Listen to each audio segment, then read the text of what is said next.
still close my eyes and can feel the smells. The love coming from my grandmother's kitchen.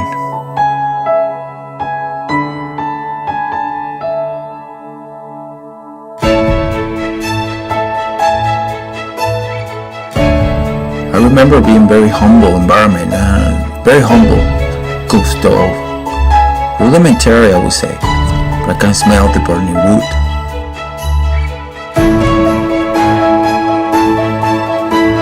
It is a tradition that's been passed on from my mother to us. It is indeed a family tradition.